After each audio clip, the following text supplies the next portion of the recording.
In this video, I want to go over literally everything teased for Call of Duty 2024 Zombies within the Modern Warfare 3 Zombies intro cinematic cutscene, because whilst this cutscene is for Modern Warfare 3 Zombies, it gives away so much for 2024 Zombies as well. And now, of course, the Forsaken's ending cutscene has a jump to 1990, 5 years after the events of the Forsaken, where Peck is heading somewhere in the Pacific Ocean to quote-unquote collect some old friends. He's getting a boat to head out there. And that is our first teaser cutscene for COD 2024 Zombies, but this is essentially our second one. Now, I already made a video not too long ago going over literally everything we knew at the time so far for COD 2024 Zombies, and that goes over everything storyline-wise and stuff like that, and it did really well on my channel. I will have a link to it down in this video's description. I would definitely recommend watching it after you are done watching this video, because I'm not going to bother recapping everything from that video once again, now that we have the new information for COD 2024 Zombies. Now, Call of Duty 2024 Zombies, like I said before, is going to be taking place within the 90s, maybe even up to the early 2000s. It seems like the campaign is also going to be set there, and there's rumors that it will explore the Gulf War in the campaign. Now, we don't know the name for the game just yet, so right now a lot of people are just using the placeholder name Black Ops Gulf War, similar to Black Ops Cold War, but that's not the official name. This is just a placeholder right now, so just bear that in mind. We don't know what it's going to be called, but yeah, it will be taking place around that era. So like I said, Peck is heading somewhere to the Pacific Ocean to collect some old friends. Now, most likely these quote-unquote old friends are the Requiem heads, Weaver, Gray, Strauss, as well as Carver, because at the end of the Forsaken's ending cutscene, Peck Richtofen is revealed to be the director of Requiem. He was playing everyone like pawns, manipulating everyone throughout the entire storyline of Cold War Zombies, not just Requiem, placing himself as the director essentially, but also manipulating Omega to do his bidding, and he manipulated Dr. Peck as well to do things for him before he even knew who the director was, and before he figured out his identity, before he even figured out he was the director. He was a mole the whole time in Omega under the guise of Eddie, because Eddie promised him safe passage to the west should everything go awry. And following the end of Forsaken, the director has Requiem shut down, and he has the Requiem heads apprehended and arrested, taken to Black Site 13. He also has the strike team apprehended. We're not sure if both go to Black Site 13 or just one group and the others go elsewhere. And then we don't really know where Ravenov goes. We just see him waving off to the strike team. However, we know Ravenov is back in Modern Warfare 3 Zombies, so we're probably going to see Ravenov in COD 2024 Zombies, but I'll talk about that in a second. And we also know that Omega dissolves after the Forsaken and Kravchenko goes into hiding. That's probably how he ends up in Afghanistan, like we see in Black Ops 2 in the prequel mission. So yeah, I am so excited to see the events of Call of Duty 2024 Zombies unfold. And this is going to be the big return to round-based. Bear that in mind. This year, Modern Warfare 3 Zombies is a bit of a filler year. It's essentially Outbreak kind of mixed with DMZ, but it's mostly DMZ Zombies played on the new Urzikstan Warzone map. But it seems like Treyarch have probably had a very short time to make this mode, considering the fact that most of the bosses and stuff like that are reused from Cold War Zombies. We're seeing the Mimics back, we're seeing the Disciples, and the perks seem to be the same as well. Anyways, in the Modern Warfare 3 Zombies intro cutscene, of course, Viktor Zakhaev is our main villain. We don't really know how he managed to survive, but he is alive, and he's recruited a private military contractor group known as Terminus Outcomes, and they've been researching into the past history of Requiem and Omega Group, and we know that somehow Viktor Zakhaev heard a rumor about these Ethereum canister weapons. We don't know who told him this rumor. Was it Peck Richtofen? Was it someone else? We honestly have no idea. Regardless, he manages to find out about a room which is actually underneath a hotel hidden away in Urzikstan, and with Terminus Outcomes' help, they infiltrate this room and they actually find and collect these Ethereum canisters. Of course, Viktor Zakhaev uses these Ethereum canisters to start a zombie outbreak when the police are shooting at him, and he basically just uses it as a way to get away from them, which is crazy to think he's literally started a massive zombie outbreak just to evade the police. Wild, wild story. But I don't really want to talk about stuff that's more regarding Modern Warfare 3 Zombies today. I want to talk about what we learned for COD 2024 Zombies here. Before we continue with the rest of the awesome information I want to discuss in this video, I first have a very special message to share with you, and we'll be right back.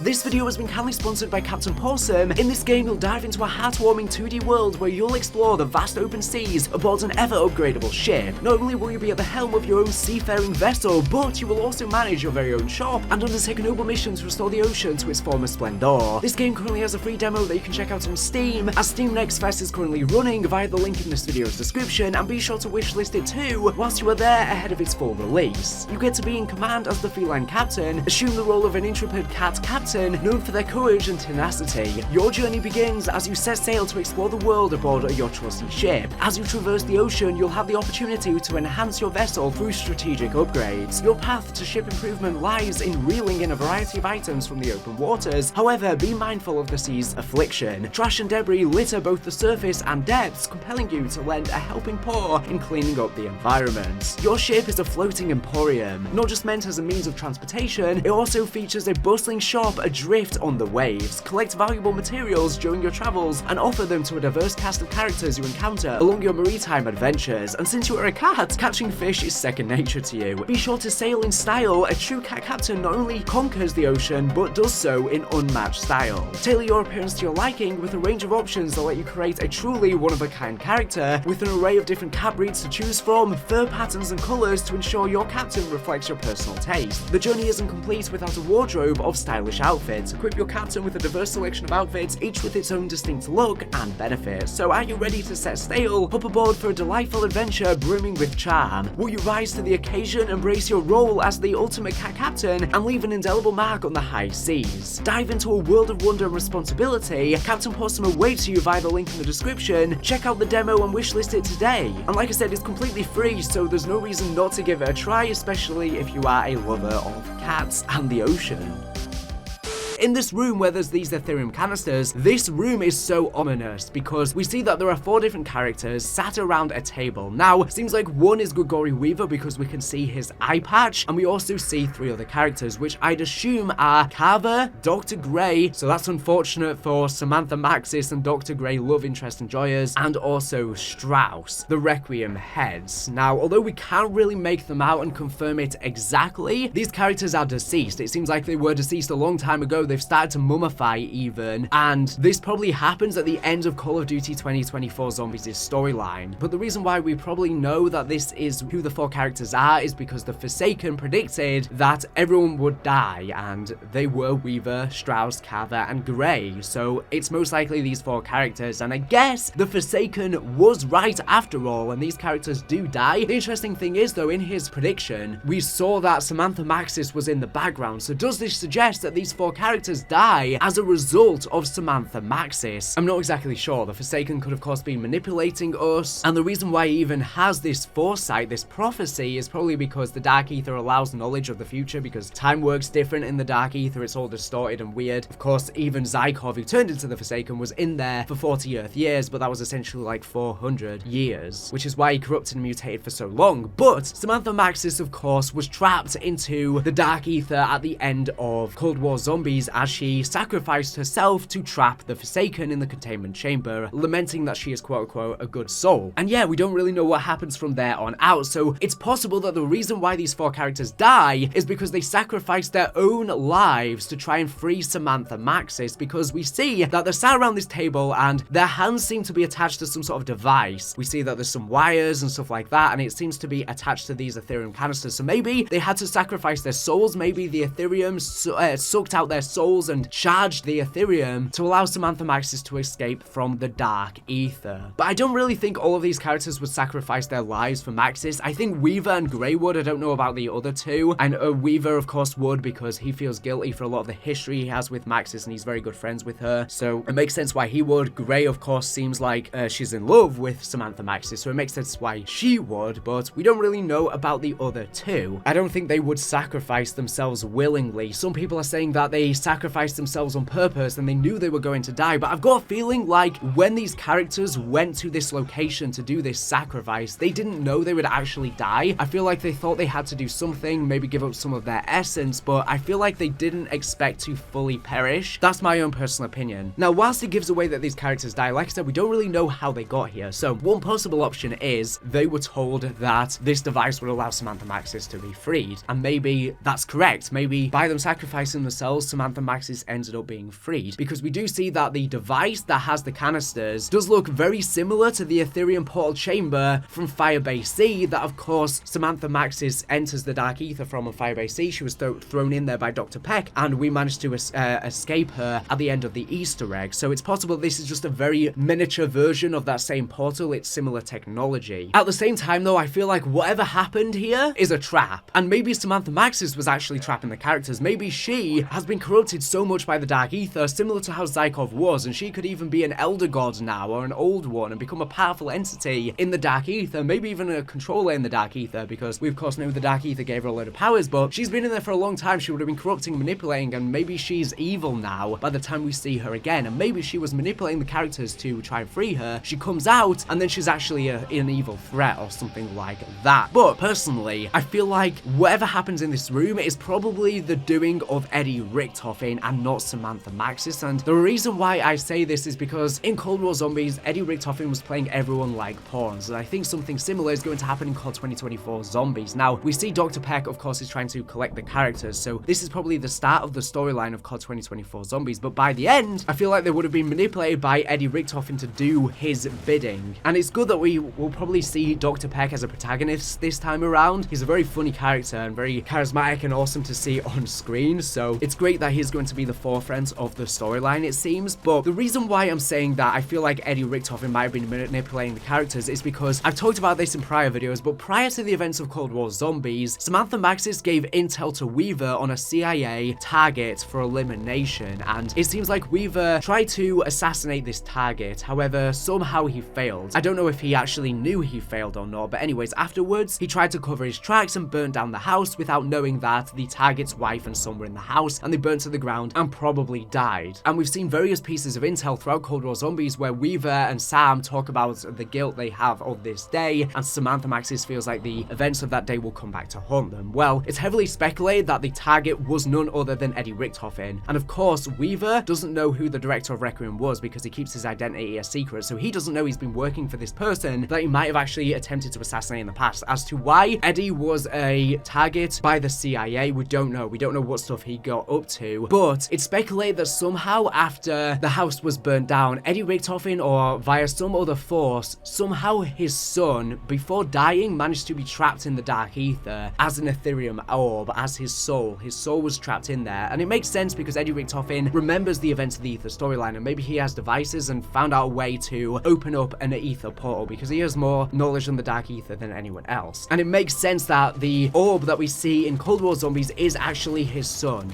because we hear children laughing whilst we go near it, and we see that this orb bonds with the rabbit Mr. Peaks, who has replaced Samantha Maxis' Teddy in the mystery box, and they're basically the symbol of the Dark Ether now. Now, it's speculated that Mr. Peaks is actually the offspring of Cortifex and Syraxis from Vanguard Zombies. Now, we know that Cortifex did something horrible to his child, and that could have actually been turning him into a rabbit, because we know he has the power to turn living beings into inanimate objects, just like the Decimator shield, and Syraxis hated him for this. Now, we have intel talking about how this rabbit has been protecting a boy in the Dark Ether, and we've heard from Samantha Maxis that the boy that they apparently killed is called Samuel. So Eddie's son might have been called Samuel, and maybe in the Dark Ether, Mr. Peaks and this boy bonded together and formed a pact and were protecting one another because they're both children, trapped and abandoned. The boy says Mr. Peaks keeps him safe in the dark place. And we also have a quote from the Forsaken at the end of the Ether story on Tagged as Toten that Richtofen, Ultimus Richtofen, doesn't have a last minute betrayal, he doesn't have a rabbit up his hat. And then we have Mr. Peaks in Cold War Zombies, and we see that the rabbit is pulled out of a hat via an emote, and this suggests that Eddie Richtofen now has a rabbit up his hat. He has a last minute moment of betrayal, so maybe his motivation throughout Cold War Zombies and the events of COD 2024 Zombies are trying to rescue his son from the Dark Ether whilst getting back at those who hurt him the most, Samantha Maxis as well as Weaver, and he might cause Weaver to die, and of course he was essentially responsible for Samantha Maxis similarly being trapped in the Dark Ether at the end of Forsaken. He was manipulating her the entire time. He previously interrogated on her to harness her powers, to do his bidding, and Samantha Maxis doesn't remember who Eddie is, but she's starting to regain knowledge fast of the Dark Ether, so she will eventually figure out who the director of Requiem was, since he's no longer the director since Requiem was shut down, but she will eventually find that out, and she's going to be very angry when she does so, and I'm sure that's something we'll see in COD 2024 Zombies. Anyways, Richtofen has been working with a very uber-rich group funding something called Project Janus throughout Cold War Zombies, and we know that he requires a huge gateway to the Dark Ether for this, but it seems like the shareholders probably require Project Janus for a different reason to Eddie Richtofen. He's probably just manipulating them to do his bidding and fund the project, and I wonder if the reason why he needs this portal is because he's trying to rescue his son from the Dark Ether. Maybe he was manipulating the Requiem heads to use this device under the guise of freeing Samantha Maxis, but maybe it actually instead freed his son Samuel. Maybe he was just conning them, and that would make total sense. I wouldn't be surprised if the reason why this device was even created is a result of Eddie Richtofen, just as he essentially manipulated Peck throughout Cold War Zombies to create the Ethereum portal and Firebase C and throw Samantha Maxis in the Dark Ether and many other things. He could have similarly been manipulating other people to create this device. So yeah, I wouldn't be surprised if this is because of Eddie Richtofen. Now, of course, I'm just speculating here, we don't know for sure, but we also see in this room that there are various different artifacts from Cold War Zombies. We see that there's a monkey bomb, we see that there's even some perk canisters of Juggernog, Elemental Pop, Deadshot Daiquiri. We also see that there's the Cerberus Wonder Weapon from Mauer de Toten. We also see that there's the wands, the field upgrades from Cold War Zombies, which are apparently going to be back in Modern Warfare 3 Zombies. So it seems like a bunch of content from Cold War Zombies will be back in Modern Warfare 3 Zombies, and I wonder if all of these artifacts are in this room to power the device. But I feel like this room was created by Eddie Richtofen. It makes sense if he was the director of Requiem that he would have all of these artifacts in this room. And maybe this is even Black Site 13. I don't really know why this would be in Urzikstan though, exactly. But yeah, I feel like this room is largely in part due to Eddie Richtofen. Whether he's done this stuff himself or he's just manipulated other people to make this room happen, we're not sure. But of course, I could be completely wrong. We're very far out from COD 2024 Zombies. Still a year to go. I can't wait for that game though. Now, earlier I said Rambase will be back, but I feel like a proper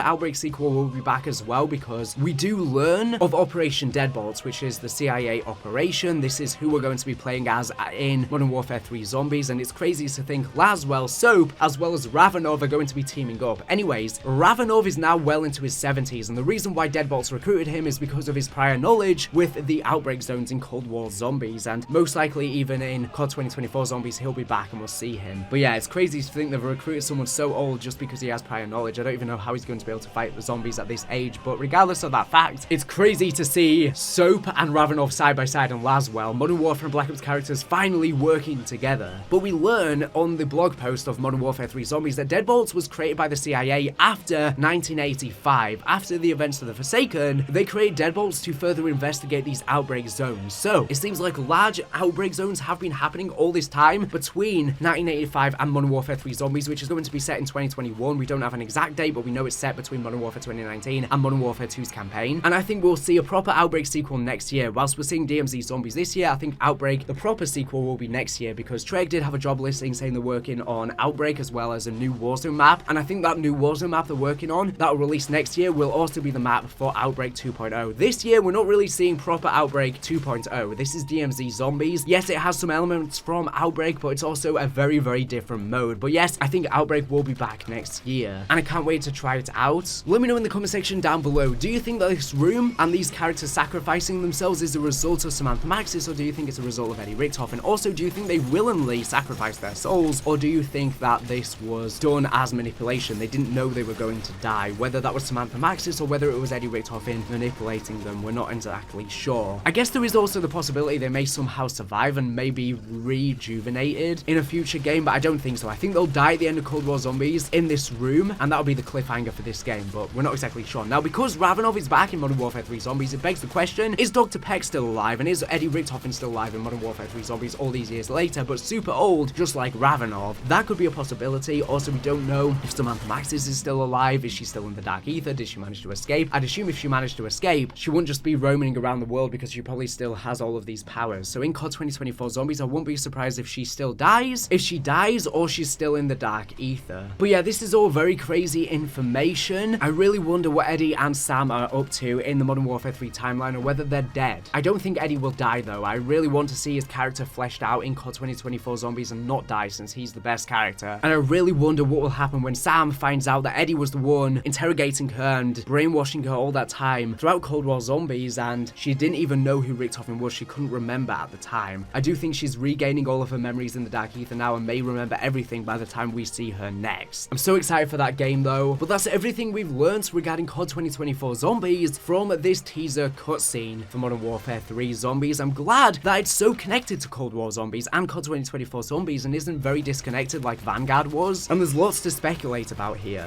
as to how these characters got into the room, as to why they died. Like I said before at the start of this video, be sure to check out my video linked in this video's description where we talk about everything else storyline wise we know for COD 2024 Zombies, because there's a lot. We also go more in depth on Project Janus and stuff like that. Anyways, thank you for watching the video. Make sure to subscribe if you're not for latest and greatest Call of Duty news information. So anyways, thank you for watching and bye.